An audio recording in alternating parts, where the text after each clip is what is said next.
Dalam sebuah kegiatan pelatihan, saya pernah mengajak para peserta untuk melakukan aktivitas main peran atau role play.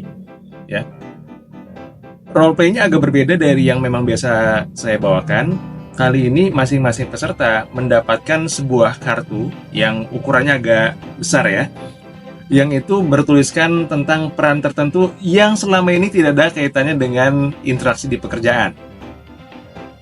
Bahkan ada beberapa peran yang memang berkaitan dengan sesuatu yang ada di masyarakat, ya. Dan ada juga peran-peran yang mungkin pernah mereka lewati, tapi itu sudah sangat lama sekali. Nah, contohnya apa? Contohnya, saya ada membagi peran misalkan menjadi seorang CEO dari perusahaan multinasional. Peran berikutnya, kepala keamanan kompleks. Peran berikutnya apa lagi? Mahasiswa yang tinggalnya ngekos. Kemudian apa lagi? Ada Pak RT, kemudian ada juga dokter hewan, dan segala macam peran yang memang itu sama sekali boleh dikatakan tidak ada kaitannya atau korelasi dengan peran pekerjaan mereka saat ini. Apa yang dilakukan? Pertama-tama setelah saya membagikan kartu tersebut, saya minta mereka untuk membaca dan menghayati serta menyelami peran yang ada di kartu tersebut. Bagaimana caranya? Bayangkan cara berpikir mereka seperti apa yang mereka inginkan, apa yang mereka khawatirkan, kemudian mereka itu hobinya seperti apa, kalau ngomong gayanya gimana. Nah, setelah mereka membaca itu semua, menerka-nerka, menghayati, saya sampaikan bahwa sebentar lagi teman-teman semua akan berperan menjadi orang tersebut. Nah, kemudian peserta yang sudah berkumpul dalam kelas, saya minta untuk berdiri, kemudian saya minta untuk berpasang-pasangan, berdua-berdua saling berhadapan-hadapan. Nah, saya bagi ke dalam 2 ronde di permainan ini, yaitu apa? Tentukan dulu siapa yang menjadi A dan siapa yang menjadi B. Nah, di ronde pertama, orang yang berperan sebagai A itu berperan menjadi dirinya sendiri, sesuai dengan peran dan tanggung jawabnya. Sementara si B itu berperan sesuai dengan yang ada di kartu yang didapatkan. Apa tugasnya? Masing-masing silakan membangun interaksi, membangun kedekatan, supaya tercipta yang namanya, dalam tanda kutip bahasa mudanya adalah saling klik, ya, saling terkoneksi, sehingga obrolan itu bisa begitu mengalir seolah-olah tidak diskenariokan. Nah, waktunya berapa lama?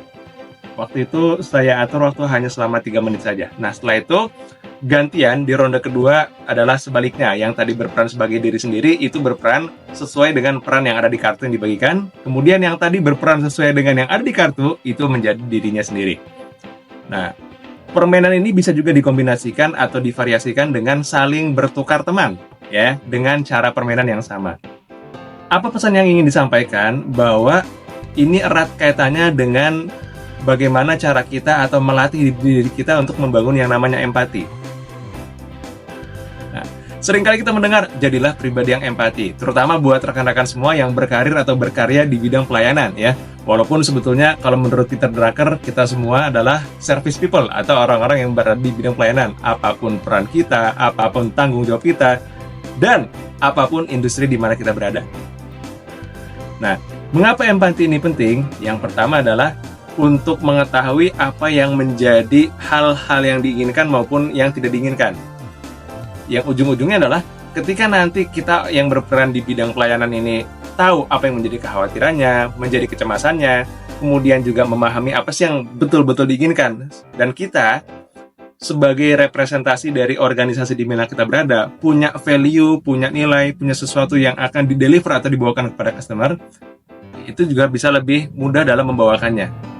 Karena jangan sampai ketika kita sudah mengetahui, ketika ada seseorang nih, customer atau siapapun yang memang ingin mendapatkan sebuah nilai dari organisasi kita, sementara organisasi kita bukan condong ke arah apa yang diinginkan, maka kita nggak perlu pusing-pusing untuk memberikan apa yang memang di luar tanggung jawab kita.